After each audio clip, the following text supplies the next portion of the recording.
किसी को personal issues मिलेगा, किसी को कहीं जाना होगा, किसी का मॉर्निंग स्कूल, किसी का इवनिंग स्कूल, किसी के ट्यूशन, किसी के कुछ।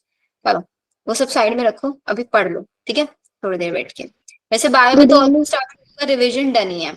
बायो में पहला क्वेश्चन था आप लोगों का वेटेज का, जो जितने भी चैप्टर है ना, सारे चैप्टर्स का इक्वल वेटेज है, पहली चीज। एक भी आउट ऑफ एनसीईआरटी नहीं है, not even a single question, इस बार गारंटी से बोल रही हूँ, ठीक है। मैम आया तो उसी से मैं आपसे पूछूंगी मैम। अगर आउट ऑफ एनसीईआरटी मिला ना तो मैं वहीं आप लोगों को उसका आंसर बताऊंगी। मैम पीवाई उसमें है ट्रेंड क्या मैम? पीवाईक्यूज मतलब अगर कर लेंगे और फिर एनसीईआरटी क्वेश्चन लगाएंगे तो हो जाएगा ना? सिंपल बताती हूँ आप लोगों को। बायो में human health and disease chapter है ना, इसमें आप मेजरली इम्यूनिटी वाला पार्ट कर लेना। Okay ma'am. और drugs and malaria, same NEET के लिए भी यही सबसे ज्यादा इंपॉर्टेंट रहता है, और आपके इस एग्जाम के लिए भी यही है। माइक्रोब्स वाले में आप लोगों को पता ही है क्या आता है, माइक्रोब्स वाले से वही एंजाइम्स वगैरह उनके बारे में आता है सबसे ज्यादा। मैच द फॉलोइंग टाइप से क्वेश्चंस इसके अंदर देखे जाते हैं। फिर आपकी आती है रिप्रोडक्शन वाली यूनिट। रिप्रोडक्शन वाली यूनिट में से contraceptive devices. Okay ma'am. Contraceptive devices में आपका जैसे कि इंट्रासाइटोप्लाज्मिक स्पर्म इंजेक्शन, या फिर आपका ओरल पिल्स होती हैं, ओरल पिल्स इनफर्टिलिटी होता है। सारी कॉन्ट्रासेप्टिव डिवाइसेस के बारे में आप लोगों को पढ़ लेना है, ठीक है। ये एंड इसके अलावा ह्यूमन रिप्रोडक्शन वाले में क्या करना है, ह्यूमन रिप्रोडक्शन वाले में आप लोगों को मेंस्ट्रुअल साइकिल पे फोकस करना है, स्पेशली उसके हार्मोनल वाले पार्ट पे।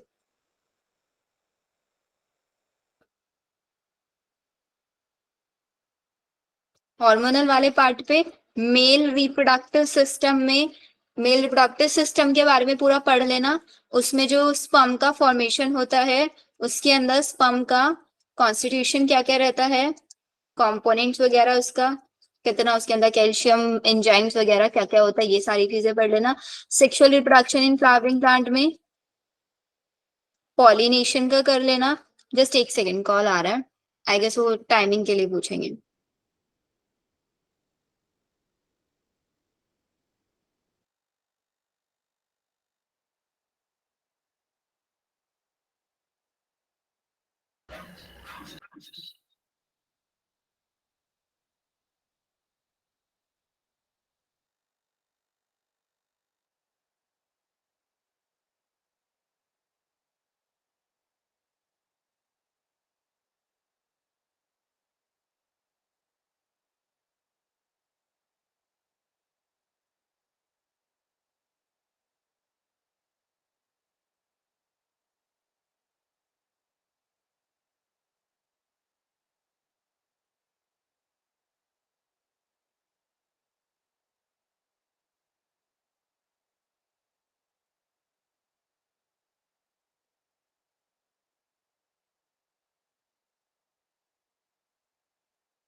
हाँ जी बच्चों, सो दे आर सेइंग कि भाई पीसीएम वाले बच्चे तो एग्री कर रहे हैं मॉर्निंग में क्लास है, वो तो स्कूल बंक करने के तैयार है। पीसीबी वाले बच्चे को क्या हो गया?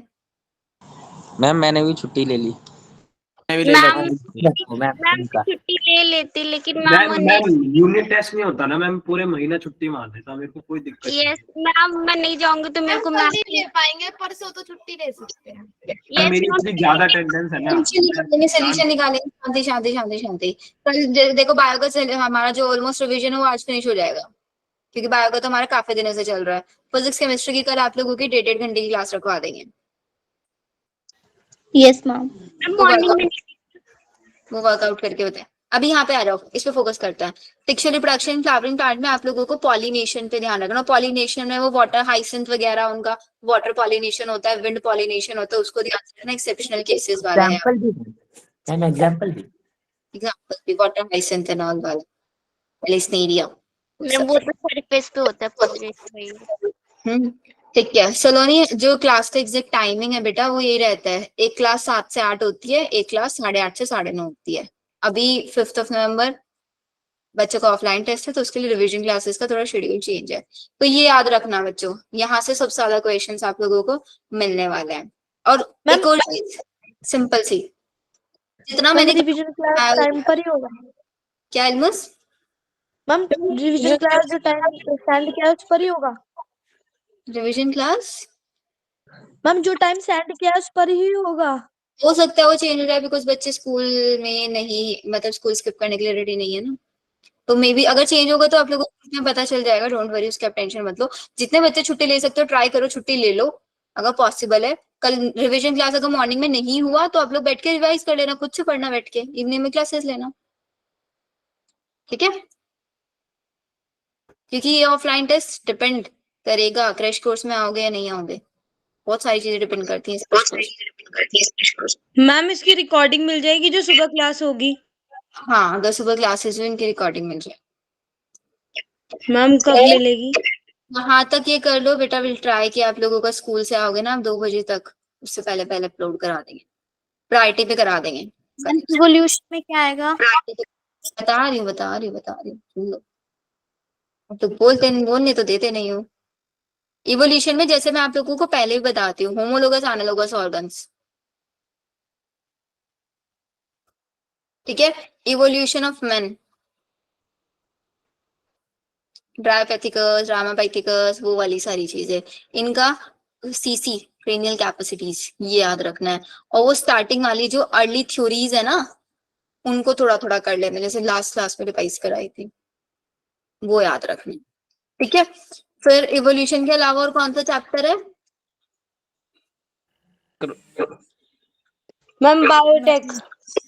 नहीं भाई अटैक नहीं है ये मैम तो चैप्टर आ रहे हैं, इसके अलावा कोई चैप्टर मैम, फ्लावरिंग प्लांट है। फ्लावरिंग वाला पॉलिनेशन वगैरह उसमें बता दिया मैंने आप लोगों को।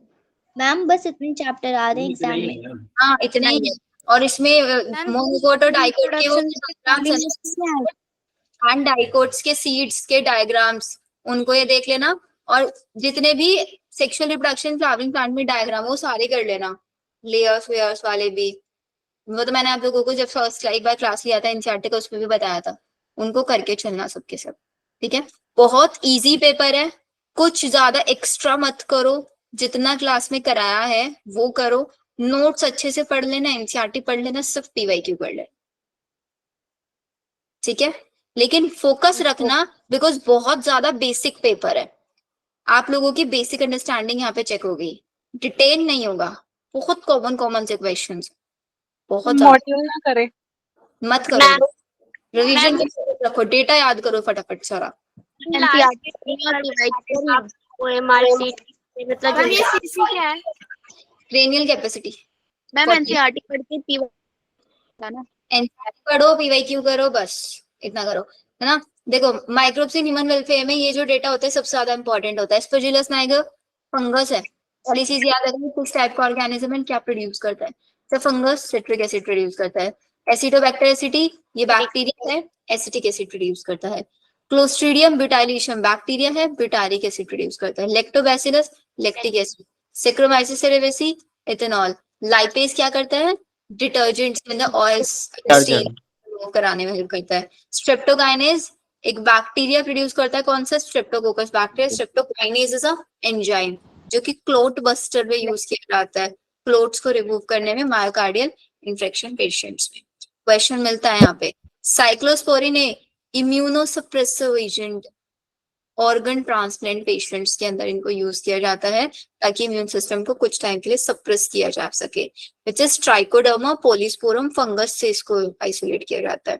स्टेटिन एक ईस्ट के थ्रू प्रोड्यूस किया जाता है, मोनेस्कस परपरिस जो कि ब्लड कोलेस्ट्रॉल लॉवरिंग एजेंट है। बहुत इंपॉर्टेंट है पूरा का पूरा डेटा, बहुत क्वेश्चन आता है। मैम आप क्वेश्चन डिस्कस नहीं कराओगे? बेटा क्वेश्चंस करके क्या ही करेंगे हम लोग, बिकॉज क्वेश्चन भी इन्हीं से बनेंगे। जहां से क्वेश्चंस आएगा उनका डायरेक्ट डेटा कर लेते हैं ना। क्वेश्चंस आप लोगों को मैं ग्रुप में शेयर करूंगी, जैसे कल नेहा मैम ने ह्यूमन हेल्थ एंड डिसीज के क्वेश्चन शेयर कर दिए थे ना आप लोगों को। Yes ma'am. और उससे पहले मैंने रिप्रोडक्शन यूनिट वाले शेयर कर दिए थे सारे। Yes ma'am. इवोल्यूशन वाले चैप्टर के बचते हैं इससे, माइक्रोब्स वाला जहां से क्वेश्चन बनता है वही वाला पार्ट मैं आपको करा ही रही हूँ, ठीक है। तो जो पार्ट करा रहे हो माइक्रोब्स वाले में इसी से क्वेश्चन आएंगे? इसी से मेजरली क्वेश्चंस आते हैं, इसी पार्ट से। मैम मतलब आप अभी थ्योरी पढ़ाओगे ना बस हमें? हाँ, मैं मेजरली जो इम्पोर्टेंट पार्ट है ना उसको रिवाइज करा रही हूँ। क्वेश्चंस आप लोगों के ग्रुप में मैं शेयर करूंगी। मैम इवोल्यूशन की वो नहीं डली है अभी रिकॉर्डिंग। इवोल्यूशन की रिकॉर्डिंग, अच्छा जब मैंने रिवाइज कराया था चेक कर लो बेटा, मैंने अपलोड होने के लिए तो दे दिया था। मैम आज I know. रिवीजन करना है प्लीज कर लेना। रिवाइज करा दो आप मैम, लास्ट में डाउट ले लेना मैम। लैक्टोबैसिलस लैब मिल्क को किस में कन्वर्ट करता है? कर्ड में। और कैसे बना देता है? विटामिन B12 विटामिन B12 की डेफिशिएंसी से कौन सी डिसीज हो जाती है? Pernicious anaemia. Pernicious anemia। ठीक है। फिर हमारे पास डोसा इडलीज ये सब कैसे बनता है? बैक्टीरिया के थ्रू फर्मेंटेशन प्रोसेस से बनते हैं। और बेकर्स यीस्ट क्या होती है? सेक्रोमाइसिस सेरेली। टोडी क्या है? टोडी कहाँ पे यूज होता है? कौन से स्टेट में?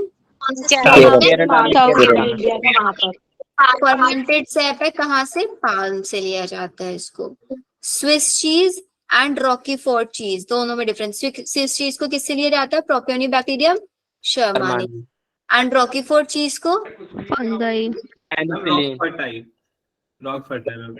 रॉक फर्टाइल से, ठीक है। मैम राइपेंड मीन्स क्या होता है? किसका मतलब? राइपेंड मतलब पकाना, राइप रो कच्चा, राइप जैसे कि राइस मैंगो। ठीक है। ये वाला पार्ट सबसे ज्यादा इम्पोर्टेंट है।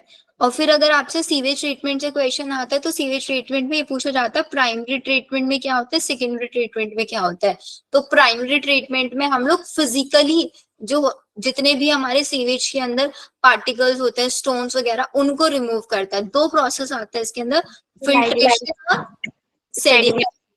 फिल्ट्रेशन में हम लोग फिल्टर कर देते हैं, जितना भी छोटा छोटा साइज का मटेरियल होता है वो नीचे आ जाता है, और फिर सेडिमेंटेशन से वो सारा नीचे बैठ जाता है। ऊपर वाला पार्ट रिमूव करके उसको बायोलॉजिकल ट्रीटमेंट के लिए ले जाते हैं, मतलब सेकेंडरी ट्रीटमेंट। बायोलॉजिकल ट्रीटमेंट इसको क्यों बोला जाता है? बिकॉज हम यहाँ पे माइक्रो ऑर्गेनिजम्स का यूज करते हैं। सबसे पहले हम लोग क्या करते हैं, जो हमारा जैसे कि लेट सपोज ये कंटेनर है, नीचे ही हमारे पास सेडिमेंट हो चुके हैं, ऊपर हमारे पास सारा सीवेज है, तो ऊपर वाला पार्ट हमने रिमूव कर लिया, निकाल के उसको किस में डाला? एरेशन टैंक में डाला। तो ये जो ऊपर वाला पार्ट है ना, इसको हम बोलेंगे प्राइमरी इफ्लुएंट। इसको कॉन्स्टेंटली एजिटेट का मतलब होता है घुमाते रहेंगे और इसके अंदर एयर पास आउट करते रहेंगे। एयर क्यों दे रहे हैं यहाँ पे? ताकि यहाँ पे ज्यादा से ज्यादा एरोबिक बैक्टीरिया ग्रो कर पाए, इसलिए इसको प्रॉपर अमाउंट में एयर दिया जाता है। फिर इसके ऊपर फ्लॉक्स लगाया जाता है।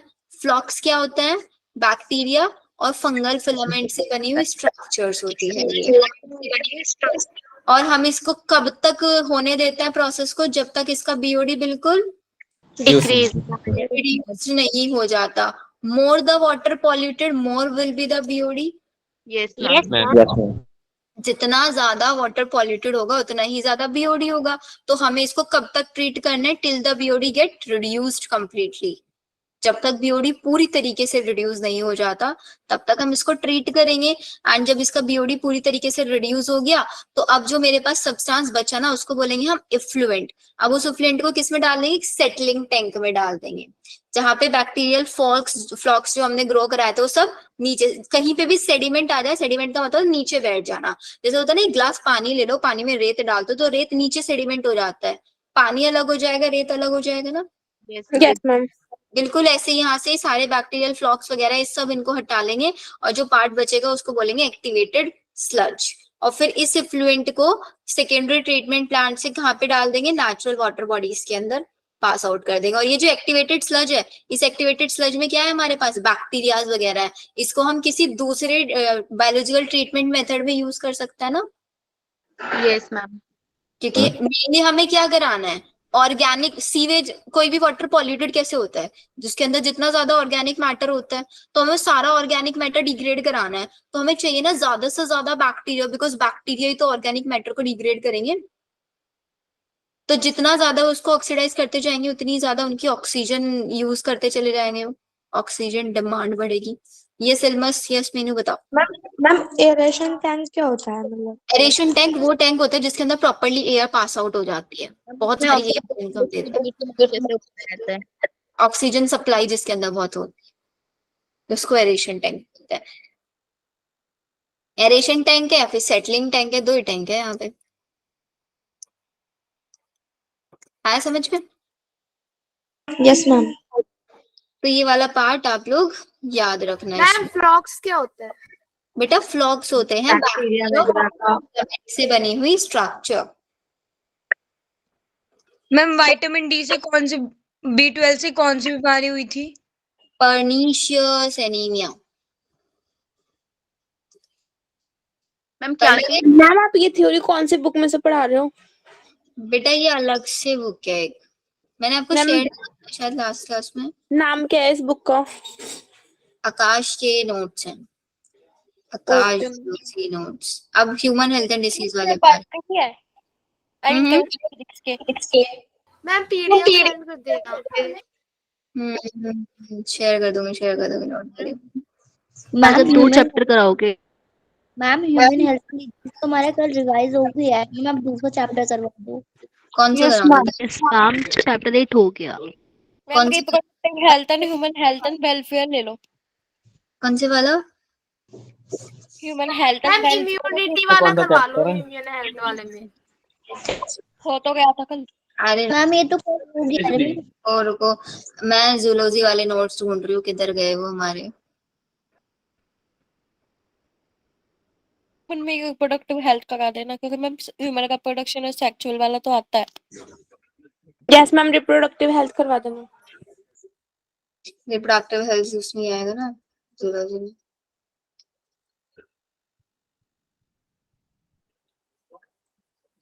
आ जाओ, रिप्रोडक्टिव हेल्थ पढ़ा कर लो। मैम जो हमारा वो वाला चैप्टर है माइक्रोब्स वाला, उसमें जो बायो फर्टिलाइजर वाला टॉपिक है, उसमें एक बार थोड़ा सा बता दो मेरे को। उसमें से ज्यादा क्वेश्चंस नहीं आते बेटा, बायो फर्टिलाइजर वाले में से। सिर्फ उसमें बायो वगैरह याद रखना, बायोगैस किस गैस का मिक्सचर होता है। मैम नहीं वो वाला नहीं, उसके बाद जो टॉपिक नहीं जिसमें इंसेक्टिसाइड और पेस्टिसाइड वाला बायो फर्टिलाइजर वाला पूरा टॉपिक है। अच्छा वो वाला टॉपिक बोल रहे हैं। जिसमें वो सिम्बायोसिस वगैरह बताया गया है। आता है एक क्वेश्चन आ जाता है उसमें से हमेशा, वो narrow spectrum insecticidal pesticide biological. थेरियोजेनेसिस। कौन सा बोल रहे हो, कौन सा बोल रहे हो? मैम बैक्यूलो वायरस होते हैं जो बैक्यूलो वायरस और न्यूरो वाला। एजेंट मालूम होगा। उस पे क्वेश्चन आता है बैक्यूलो वायरस पे, नीट में बहुत बार क्वेश्चन है।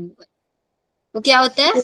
नैरो स्पेक्ट्रम इंसेक्टिसाइडल है ना, यस नैरो स्पेक्ट्रम इंसेक्टिसाइडल, याद रखना उसको अलीशा, उसमें से यही क्वेश्चन आता है सिर्फ बैक्यूलो वायरस पे। मैम बैक्यूलो वायरस की स्पेलिंग क्या है?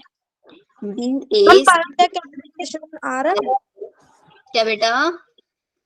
मैम बायोटेक एप्लीकेशन तो नहीं आ रहा है शायद। नहीं वो नहीं आ रहा है, लेकिन ये बैक्यूलो वायरस है माइक्रोब्स वाले चैप्टर में। यस बेनिफिट्स लिखने के लिए आ जाते हैं, इसके बेनिफिट्स क्या है? नॉन स्पेक्ट्रम इंसेक्टिसाइडल है ये। पेस्टिसाइड। ज्यादा वेटेज किस चैप्टर की है? बेटा सबकी इक्वल है, इक्वल नंबर ऑफ क्वेश्चंस है सब में से।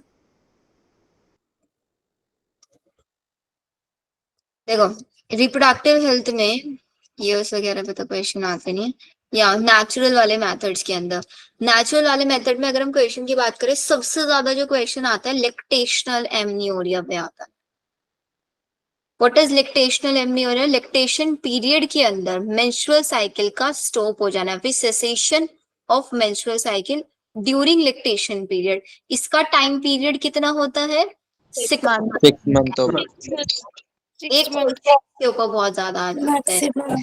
एमटीपी आपने सुना होगा, what is the full form of MTP? medical termination. Medical termination.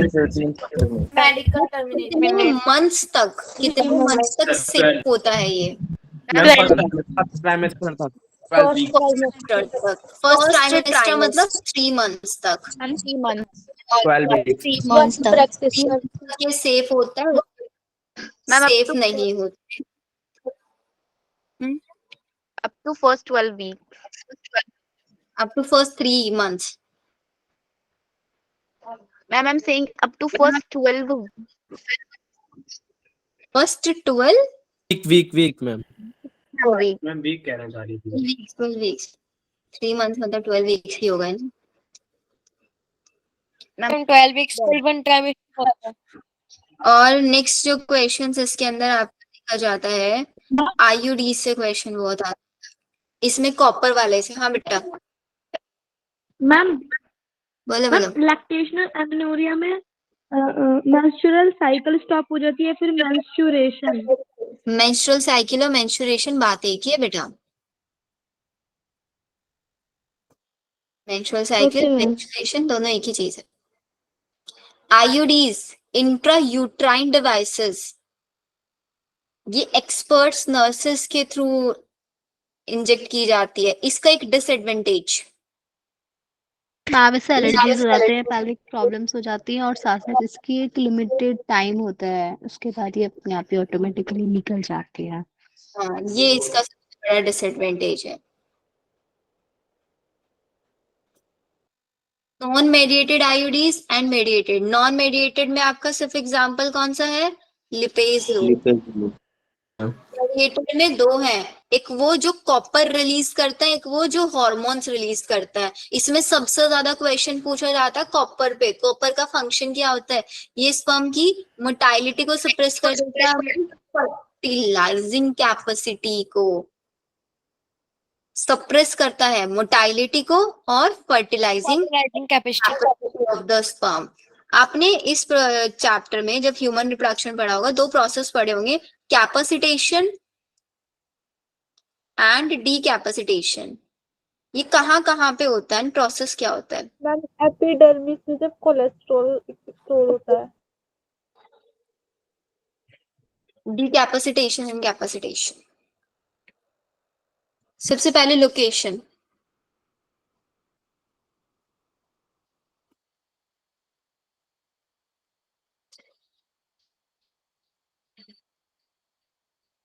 बता समीक्षा। सलोनी मैम चैट में लिखा है। हाँ जी मैम। पता है डीकैपेसिटेशन एंड कैपेसिटेशन? क्वेश्चन आ सकता है। मामना नहीं पता? मैम शैली नहीं पता। देखो, मतलब कि स्पर्म्स के होते हैं, वो होता है काफी मेल रिप्रोडक्टिव सिस्टम के अंदर। डीकैपेसिटेशन का मतलब होता है deposition of sperm cholesterol cholesterol on sperm head. Sperm के हेड के ऊपर बहुत सारा कोलेस्ट्रॉल डिपॉजिट करा के छोड़ देते हैं। और कैपेसिटेशन, डीकैपेसिटेशन में डिपोजिशन होना, और कैपेसिटेशन में इसका रिमूवल रिमूवल। कोलेस्ट्रॉल। और कोलेस्ट्रॉल को हम रिमूव फीमेल रिप्रोडक्टिव सिस्टम के अंदर, बिकॉज फीमेल रिप्रोडक्टिव सिस्टम में स्पर्म्स की स्पीड हमें बढ़ानी होती है, मोटाइलिटी उनकी बहुत ज्यादा इंक्रीज करनी होती है। तो उनके हेड पे जितना वो कोलेस्ट्रॉल डिपॉजिट है ना, जो उनको हैवी बना रहा है, वो सारा कोलेस्ट्रॉल वहां से रिमूव करा दिया जाता है ताकि वो फास्ट मूव कर पाए। मैम ऐसा एनसीईआरटी में तो नहीं है लेकिन दिया हुआ। कैपेसिटेशन वाला दे रखा है, ओनली फीमेल के अंदर बताया बस, और ये डी वाला नहीं पता था। क्योंकि मैम ने बताया था। डी क्या बना रहे हमें लॉजिक लगाया है कि मैम अगर ये कैपेसिटेशन होगा तो मतलब ये फीमेल के ही अंदर होगा, आई मीन कोलेस्ट्रॉल का रिमूवल होगा, उसमें डिपोजिशन होगा। पर एनसीईआरटी में नहीं है तो क्यों लॉजिक याद रखो, डी का मतलब होता है डिपोजिशन, वैसे नॉर्मली डी का मतलब रिमूवल होता है, बच्चे इसलिए कंफ्यूज। मैम तो एमआरएच में तो सबसे ज्यादा मतलब स्पर्म को कोलेस्ट्रॉल की नीड होगी और मैम उसमें नहीं होगी ना फीमेल में वाले में। में नहीं है कोलेस्ट्रॉल की नीड, वहां पे मेच्योर होने लग रहा है मेल रिप्रोडक्टिव सिस्टम के अंदर स्पर्म, तो मेच्योरेशन के टाइम पे उसको बहुत सारा कोलेस्ट्रॉल के ऊपर डिपॉजिट करा देता है। स्पर्म हेड इज एक्रोसोम, जिसके अंदर एक्रोसोमल एंजाइम्स रहते हैं। मैम वो तो गोल्जी बॉडीज प्रोड्यूस करता है ना मैम। गोल्जी बॉडी के मॉडिफिकेशन से बनता है स्पर्म का हेड। Yes ma'am. कैसे रिमूव होता है? जैसे ये फीमेल रिप्रोडक्टिव ट्रैक्ट में एंटर करता है, फीमेल रिप्रोडक्टिव ट्रैक्ट के अंदर इसको फ्लूइड मिलता है, उस फ्लूइड के प्रेजेंस में ये रिमूव होना शुरू हो जाता है कोलेस्ट्रॉल, एल्कलाइन मीडियम मिलते ही। ठीक है, ये याद रखना। तो ये वाला क्वेश्चन होगा, यहाँ से याद आ गया था। फिर हार्मोनल वाले में आपको याद रखना है प्रोजेस्टेरोन एंड LNG-20। इनका काम क्या होता है, इनके एक्शंस पे बहुत क्वेश्चन आता है। ये यूट्रस को अनसुटेबल बना देते हैं, किस प्रोसेस के लिए, इम्प्लांटेशन के लिए, एंड सर्विक्स को होस्टाइल बना देते हैं to the sperm. Clear. Copper का यूज याद रखना, हार्मोन रिलीजिंग आईओडी। कभी कभी क्वेश्चन में 4 ऑप्शन दे देता है, उसमें से पूछ लेते हैं कौन सा कॉपर रे वाला है आईओडी या फिर कौन सा हार्मोनल वाला है, इसके ऊपर भी बहुत क्वेश्चन आता है। फिर आता है ओरल कॉन्ट्रासेप्टिव। नॉन स्टेरॉइडल और स्टेरॉइडल कौन से होते हैं, स्टेरॉइडल मतलब कोलेस्ट्रॉल वाली होंगी वो, और नॉन स्टेरॉइडल जैसे सहेली। स्टेरॉइडल में जो इसमें क्या दिया जाता है, आर्टिफिशियल प्रोजेस्टेरॉन दिया जाता है, या फिर कॉम्बिनेशन दिया जाता है प्रोजेस्टेरॉन और एस्ट्रोजन का। फंक्शन क्या होता है, जो सहेली पिल है ये क्या करते हैं, इम्प्लांटेशन के साथ इंटरफेयर करती है, जबकि जो स्टेरॉइडल है वो ओव्यूलेशन को भी इनहिबिट कर सकती है, या फिर इम्प्लांटेशन को बेनिफिट कर सकती है, या फिर सर्वाइकल म्यूकस की क्वालिटी को भी अल्टर कर देती है, उसको बहुत ज्यादा थिक बना देती है, जिसकी वजह से स्पर्म की एंट्री नहीं हो पाती है इजीली। सहेली वाली पिल वंस अ वीक ली जाती है, और जो स्टेरॉइडल वाली है वो कब ली जाती है, मतलब रेगुलर मैम इस पे ली जाती है। हाँ जो आर्टिफिशियल मेंस्ट्रुएशन होता है उसमें भी ये रहता है ना, स्टेरॉइडल वाली। आर्टिफिशियल मतलब आर्टिफिशियल मेंस्ट्रुएशन जो होता है, आर्टिफिशियल मेंस्ट्रुएशन है क्या होता है, वो तो आईवीएफ में मैम, वो आईवीएफ में फर्टिलिटी में होता है ना आर्टिफिशियल वाला। मैम इनफर्टिलिटी में होता है ना आईसी, मतलब एसी सॉरी, आर्टिफिशियल वाला, तो वो शायद से पूछ रहे हैं।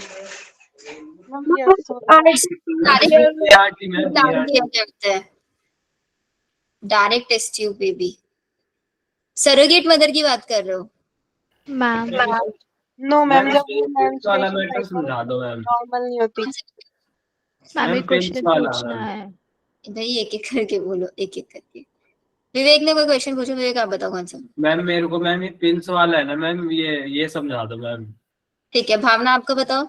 मैम ना मिड में क्वेश्चन आता है कि जो ओरल पिल्स होता है वो क्या इनहिबिट करता है, ओव्यूलेशन या फिर इम्प्लांटेशन। तो मैम एनसीईआरटी में लिखा है दोनों, बट अगर इनके कॉम्बिनेशन देखें तो या तो प्रोजेस्टेरोन ऑस्ट्रोजन होगा या फिर प्रोजेस्टेरोन ओनली होगा। तो उसका आंसर मोस्टली तो इम्प्लांटेशन ज्यादा होना चाहिए, क्योंकि खाली ऑस्ट्रोजन तो तब भी नहीं डाला जा रहा, कॉम्बिनेशन डालेगा तो भी वो इम्प्लांटेशन रोकेगा।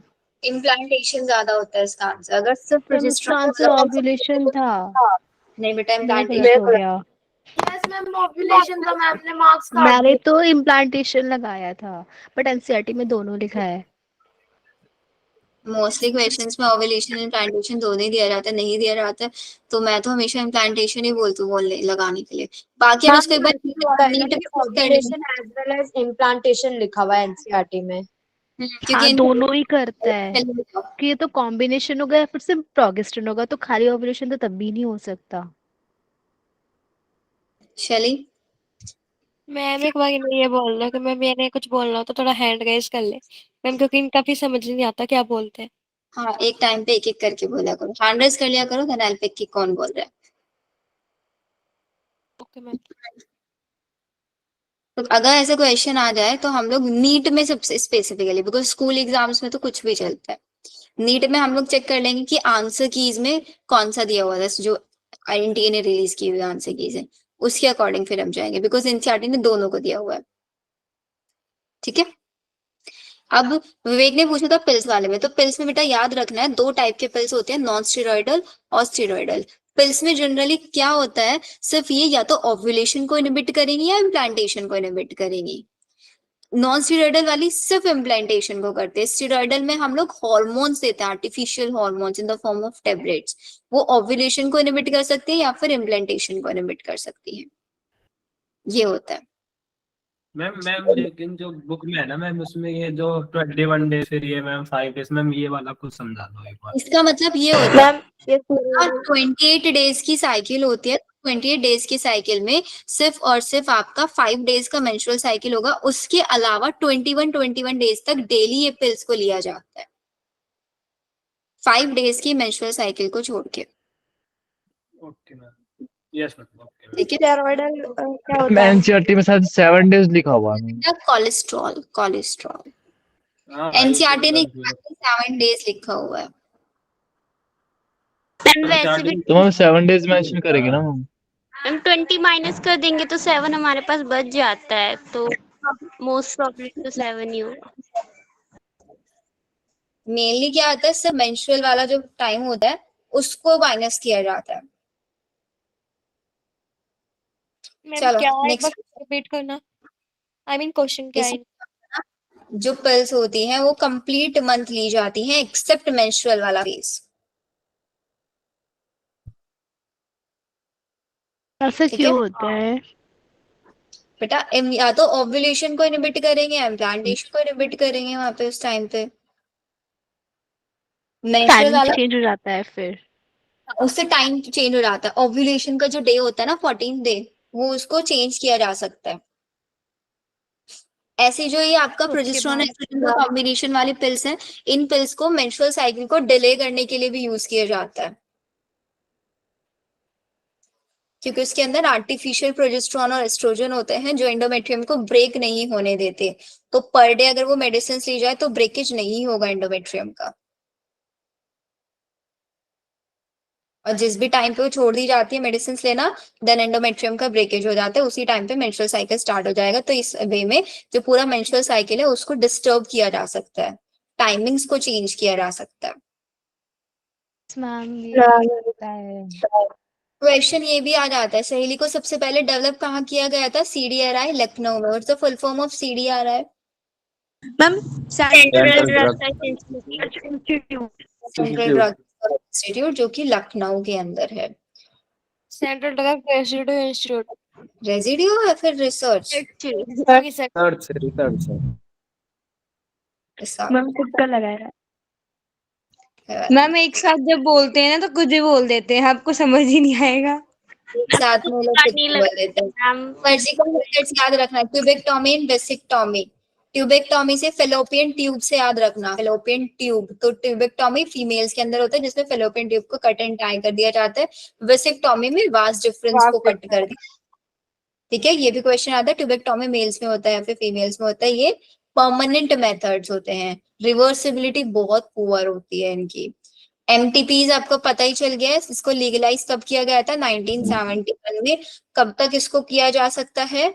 अप टू 12 वीक्स या फिर फर्स्ट ट्राइमेस्टर या फिर 3 वीक्स, सॉरी 3 मंथ्स। ठीक है, मैम एमटीपी अबॉर्शन होता है क्या? क्या क्या? एमटीपी अबॉर्शन होता है। हाँ, MTP का मतलब आपका एबॉर्शन। मैम एमटीपी एक बार दोबारा बता दीजिए। MTP का मतलब होता है मेडिकल टर्मिनेशन ऑफ प्रेगनेंसी, जिसके अंदर अगर लेट सपोज इम्प्लांटेशन भी हो चुका है, फीटस ग्रो करने लग रहा है, तो उसको थर्ड मंथ तक उस फीटस को किल किया जा सकता है, उसका टर्मिनेशन किया जा सकता है, उसको बोलते हैं MTP। और ये जनरली फीमेल फिटिसाइड केस में होता है, सेक्स डिटर्मिनेशन कराते हैं एमनियोसेंटेसिस प्रोसेस के थ्रू। इफ इट फाइंड्स कि वो फीमेल फिटस है तो उसका वहीं पे MTP करा दिया जाता है, इसलिए इसको लीगलाइज किया गया था कि इसका यूज तो मतलब जेनेटिक डिसऑर्डर के लिए भी तो किया जाता है, मतलब एमनियोसेंटेसिस का। एमनियोसेंटोसिस होता है मैम। तो वो बाद सिक्स डिटर्मिनेशन का, सिक्स डिटर्मिनेशन के टाइम पे अगर कोई क्रोमोसोमल डिसऑर्डर पाया गया तो तब एमटीपी सेफ होता है, मतलब तब करने की परमिशन होती है। जो एमनियोसेंटेसिस टेस्ट कराया गया था, मतलब उसको डिस्कवर किया गया था, वो क्रोमोसोमल डिसऑर्डर्स को ही स्टडी करने के लिए किया गया था, ताकि फिटस में ही पता चल जाए कोई क्रोमोसोमल डिसऑर्डर या कुछ भी एबनॉर्मेलिटी तो नहीं है। लेकिन फिर इसका सिक्स डिटर्मिनेशन में बार बॉडीज को चेक करते हैं ना, अगर बार बॉडीज दिख गया तो फीमेल फिटस है, बार बॉडीज नहीं है तो मेल फिटस है। बार बॉडीज क्या होता है? बार बॉडीज शेप्ड बनती है, डम्बल शेप्ड। दो एक्स क्रोमोसोम्स होते हैं ना फीमेल्स में, एक एक्स क्रोमोसोम जो होता है ना, इसका हेट्रोक्रोमेटिनाइजेशन हो जाता है। हेट्रोक्रोमेटिनाइजेशन समझते हो? टाइटली पैक हो जाना। Yes ma'am. वो हो जाता है एक एक्स क्रोमोसोम का, जिसकी वजह से वो डबल डम्बल शेप से दिखाई देने लग जाता है, और फिर उसका उसी को बार बॉडी कहते हैं। क्या दिखता है डबल डबल शेप में होता है, मेल में क्या होता है? मेल, अब देखो मेल के अंदर तो एक ही एक्स क्रोमोसोम है, एक वाई क्रोमोसोम है, तो मेल के अंदर तो वहां पे नहीं बार बॉडी बनेगा। बार बॉडी हमेशा कब बनता है? जब दो एक्स क्रोमोसोम होते हैं, दो में से एक एक्स क्रोमोसोम हमेशा बार बॉडी बनाता है। अगर लेट सपोज किसी के अंदर तीन एक्स क्रोमोसोम है, तो आपसे कोई क्वेश्चन पूछ ले इसके अंदर कितनी बार बॉडीज बनेगी? दो बार। एक एक्स क्रोमोसोम को छोड़ के बाकी जितने एक्स क्रोमोसोम उन सबकी बार बॉडीज बन जाती है। मैम 3x क्रोमोसोम तो होते ही नहीं शायद। ही नहीं है मैम 3x क्रोमोसोम नहीं होते, वो मैम किसी डिसऑर्डर में होते हैं। डिसऑर्डर में हो वो तो 2x और एक y होता है ना। दो एक्स वाले अरे तो दिया था मैम। दिया एग्जाम्पल कि भाई सिर्फ एक एक्स क्रोमोसोम को छोड़ के बाकी सारे हेट्रोक्रोमेटाइजेशन में चले जाते हैं। मैम डबल जो आपने शेप बताया वो बनता क्यों है वैसे? बेटा हेट्रोक्रोमेटिनाइजेशन की वजह से टाइटली पैक हो गया है एक्स क्रोमोसोम, जिसकी वजह से वो डबल डम्बल शेप जैसा दिखने लग जाता है। Okay ma'am. क्योंकि दो एक्स क्रोमोसोम है, दो में से सिर्फ एक ही एक्स क्रोमोसोम की नीड है ना, चाहे मेल फिटस बनना हो चाहे फीमेल फिटस बनना हो। फीमेल से तो एक ही एक्स आएगा ना, फीमेल का एक एक्स आ रहा है, मेल से दूसरा एक्स आएगा तो फीमेल बन जाएगी। मदर से एक एक्स आ रहा है और मेल से वाई आ रहा है तो बेबी बॉय बन जाएगा। तो जो फीमेल का एक एक्स होता है ना, वो तो वेस्टेज है, तो वो डबल डम्बल मतलब हेट्रोक्रोमेटिनाइजेशन में रहता है। Good evening ma'am. तो देखने का है। तो ये आपका एमनियोसेंटेसिस के बारे में इन्होंने बताया हुआ है। इसको जेनेटिक डिसऑर्डर्स को पता करने के लिए, जैसे Down syndrome, haemophilia, sickle cell anaemia, इन सब के लिए डिस्कवर किया गया था, बट फिर इसका गलत यूज होना शुरू हो गया। नेक्स्ट जो आपके क्वेश्चंस देखने के लिए मिलते हैं आपको, यहाँ से इनकी फुल फॉर्म भी आ जाती है, ZIFT, IUT, इनके फुल फॉर्म याद रख लोगे ना तो इनकी डेफिनेशन खुद ही याद रह जाती है। जाइगोट इंट्राफेलोपियन ट्रांसफर, मतलब फेलोपियन ट्यूब में जाइगोट को हम ट्रांसफर कर रहे हैं। वो कब ट्रांसफर किया जाता है? 8 ब्लास्टोमियर्स वाली स्टेज तक से, ठीक है। इंट्रा यूट्राइन ट्रांसफर मतलब यूट्रस के अंदर ट्रांसफर कर रहे हैं, तो मोर देन 8 ब्लास्टोमियर्स में करेंगे, ठीक है, याद रखना है। ICSI intra cytoplasmic sperm injection, इसका क्या कर रहे हैं? एग के साइटोप्लाज्म के अंदर स्पर्म को इंजेक्ट कर रहे हैं, ये होगा।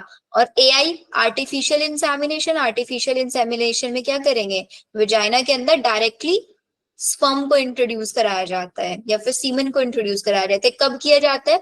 जब मेल का लो काउंट ऑफ स्पर्म होता है, उस केस में। इंट्रा यूट्राइन IUI क्या है? इंसेमिनेशन, इसका मतलब क्या है? मैम एक वर्ड यूट्रस के अंदर स्पर्म को इंजेक्ट किया जाता है। स्पर्म को इंजेक्ट किया जाता है, इंट्रा यूट्रस के अंदर डायरेक्ट स्पर्म इंजेक्ट किया जाता है। वो भी किस केस में? जब मेल इनकैपेबल होता है, जब उसका लो स्पर्म काउंट होता है, उस केस में। GIF gamete intrafallopian transfer, gamete intrafallopian transfer, इसमें भी क्या कर रहा है? फेलोपियन ट्यूब के अंदर डायरेक्ट गैमेट। तो तीनों के तीनों एक ही मेथड हो गए ना। इन वाइवो फर्टिलाइजेशन है जो लैब में किया जाता है या फिर नेचुरल बॉडी के अंदर? बॉडी में होगा, लैब में किया जाता है फिर बाद में ट्रांसफर कर दिया जाता है। के अंदर किए जाते हैं ये डायरेक्टली। देखो क्या दो प्रोसेस, इन वाइट्रो से याद है ना, हमेशा लैब में होने वाले। वाइवो का मतलब होता है लिविंग बॉडी के outer body, outside the body और इनसाइड द बॉडी। तो ये जितने भी गैमेट इंट्रा वो इनसाइड द बॉडी होता है ना? कौन से वाला? इनसाइड होगा। होता है, आई मीन उसके अंदर होता है, मतलब विट्रो होता है। वाइट्रो लैब में होने वाला प्रोसेस, आउटसाइड। वाइवो बॉडी के अंदर होने वाला प्रोसेस। वी को फोन याद रखो बस। मैम तो ये ICSI, AI और GIFT इन वाइवो है। आईसीएस आप खुद देखो, इंट्रासाइटोप्लाज्मिक स्पर्म इंजेक्शन एग के डायरेक्ट साइटोप्लाज्म में कर रहा है, तो आईसीआई क्या होगा, एग के अंदर कर रहा है कि साइटोप्लाज्म में, तो इन वाइट्रो होगा। यस मैम, ये भी टेस्ट ट्यूब वाला ही है। में टेस्ट ट्यूब में होता है, फिर आउटसाइड द बॉडी के अंदर ट्रांसफर कर रहा है वो आर्टिफिशियल इंसेमिनेशन। सिर्फ यूट्रस के अंदर करता है, उसको स्पेशल नाम दे दिया IUI, जो आर्टिफिशियल इंसेमिनेशन के अंदर ही आता है। और फिलोपियन ट्यूब के अंदर अगर ट्रांसफर कर रहे हैं उसको GIFT बोल दिया। ठीक है, यस मैम। ये हो गया। टेस्ट ट्यूब बेबी प्रोग्राम तो पता ही है, वो तो इन वाइट्रो ही है। Yes ma'am. Sexual transmitted disease, sexually transmitted disease में एग्जांपल्स याद रखना। STDs के कौन कौन से एग्जांपल्स होते हैं ना, दिए हुए नहीं। genital herpes, AIDS, genital herpes, gonorrhoea, syphilis, chlamydiasis, protozoan, trichomoniasis, viral disease, genital herpes, hepatitis B, genital warts and AIDS. इनके कैटेगरी भी याद रखना किस टाइप की ये डिसीज है। ठीक है, जितनी भी बैक्टीरियल और प्रोटोजोन्स डिसीज होती है कंप्लीटली क्योरेबल होती है। वायरल वाली डिसीज क्योरेबल बहुत रेयरली होती है। ठीक है, सिंपल। मैम एक बार स्लाइड स्टॉप कर दो, जूम कर रखा है ज्यादा। मैम आई थिंक जूम कर रखा है ज्यादा जूम दिख रहा है आप। सही है मैम, सही है। सही है मैम। मैम बढ़िया है मैम। याद रखना है, क्वेश्चन मिलेगा, एक गारंटेड मिलेगा यहाँ से क्वेश्चन। Yes ma'am. जिस क्वेश्चन को बोल देते हो ना गारंटेड आएगा, पक्का मिलेगा एग्जाम में।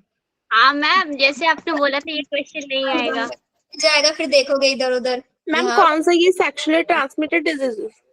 हाँ, एक सेक्सुअली ट्रांसमिटेड डिसीज पे भी, क्योंकि आप खुद देखो टोटल 6 चैप्टर है और क्वेश्चन कितने आने हैं 90। चैप्टर कितने क्वेश्चन हो गए 15। मैम एक चैप्टर से 15 क्वेश्चन तो बनते ही हैं। 15 क्वेश्चन नहीं है मैम पर चैप्टर 15 क्वेश्चन है, तो एक भी टॉपिक नहीं छूटेगा आपका, सारे टॉपिक्स में से आएंगे। मैक्सिममली ज्यादा क्वेश्चन जहां से आए, जैसे 15 है तो 15 में से 2-3 क्वेश्चन इन्होंने डिसीज पे डाल दिए, 2-3 क्वेश्चन ये टेक्निक्स पे डाल दिया, ऐसे हैं मिलेंगे। मैम जो ड्रग वाली पार्ट है मैम, उसमें जो अडल्ट वगैरह है वो नहीं करना ना ड्रग का, जैसे मेन पेन कर लेंगे, ऑप्रियन हो गया, कैनाबिनॉइड्स, ये सब कर लेंगे ना। कर लेना सर, उसमें ज्यादा वो साइड इफेक्ट्स वगैरह पे मत जाना, सिंपली कर लेना वो कहाँ से ऑब्टेन हो रहा है मेनली। आपको बुला लूंगा, क्वेश्चन है यहाँ बेटा, आंसर बताऊंगी फिर आप लोगों को मैं वहीं पे। एक डाउट था मुझे। हाँ पूछो पूछो। मैम सेक्सुअल कोहैबिटेशन किसे कहते हैं? कौन सा? मैम सेक्सुअल कोहैबिटेशन मींस क्या होता है? सेक्सुअल कोहैबिटेशन, हाँ मैम बुक में है। लाइन भेजना बेटा, ऐसे वर्ड से नहीं समझ आ रहा।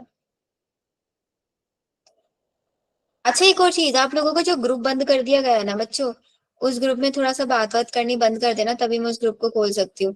बच्चे एक टॉपिक प्रेगनेंसी, इस पे भी क्वेश्चन आ जाता है। Yes ma'am.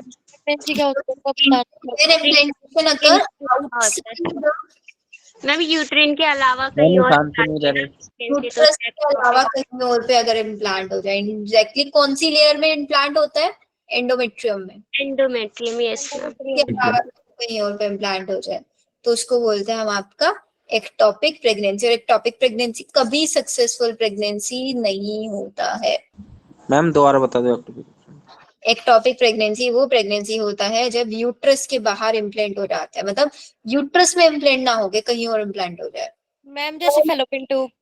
हाँ, जैसे फेलोपियन ट्यूब में हो जाए। मैंने टाइप किया है मैम। डाउट मैम बोलो इसका रीजन क्या हो सकता है? बेटा, उसका reason कुछ भी हो सकता है। देखो आपका क्या होता है ना, बहुत बार आपने एक चीज देखा होगा, देखो अगर आपने ह्यूमन रिप्रोडक्शन वाला चैप्टर 6 से पढ़ा है, समझ के पढ़ा है, ऐसे होता है फेलोपियन ट्यूब। तो जब तक यहाँ पे एग होता है, जाइगोट बन गया, तो यहाँ पे कौन से वाला डिवीजन होता है, क्लीवेज होता है। Yes madam. इसके अंदर कभी भी साइज नहीं बढ़ता है, नंबर ऑफ सेल्स बढ़ती है, कंटेंट सेम रहता है उसका, लास्ट है ना। क्यों साइज नहीं बढ़ता है? क्योंकि लिमिटेड स्पेस है ना, लिमिटेड स्पेस। लेकिन अगर बाय चांस ये हो जाए कि यहीं पे क्लीवेज बहुत फास्ट हो गया है और यहीं पे माइटोसिस होना शुरू हो जाए इसके अंदर, तो साइज बढ़ जाएगा, तो हमारा जो जाइगोट है यहीं पे स्टक रह जाएगा, आगे नहीं जा पाएगा, फंस जाएगा यहीं पे। तो इसको ना चाहते हुए भी यहीं पे इम्प्लांट होना पड़ेगा फिर। मैम बट ये तो एम्पुला में हुआ ना, फेलोपियन ट्यूब में तो नहीं हुआ। फेलोपियन ट्यूब ही तो पार्ट है ना वो तो मैम का। हाँ हाँ, बोलो बोलो। मैम मैंने डाउट अपना लिखा है, देख लेना एक बार। हाँ मैं देखती हूँ बेटा।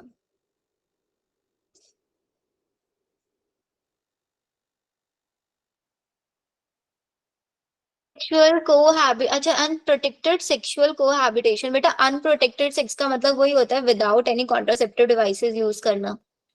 एंड कोहैबिटेशन का मतलब होता है लिविंग रिलेशनशिप्स नहीं चलते क्या, विदाउट मैरिज साथ में रहते हैं कपल्स, को कोहैबिटेशन बोलते हैं। कोहैबिटेशन को मतलब म्यूचुअल डिसाइड करके एक ही हैबिटेट में रहना।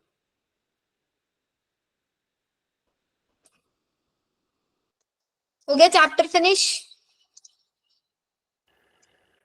मैम जो इनफर्टिलिटी होती है वो 2 years तक होती है या 1 year तक होती है? इनफर्टिलिटी कब हाँ, तक? मतलब मैम 2 years तक उनमें नहीं हो, मतलब नहीं हो पाते वो प्रेग्नेंस, या फिर 1 years तक होती है? वाले केस में मैम जो इनफर्टिलिटी होती है। बेटा इनफर्टिलिटी कितने भी टाइम पीरियड के लिए हो सकती है। हाँ बेटा, क्लास ओवर, क्लास फिनिश आप लोगों का। जिसके डाउट्स हैं वो रुक सकते हैं। Ma'am but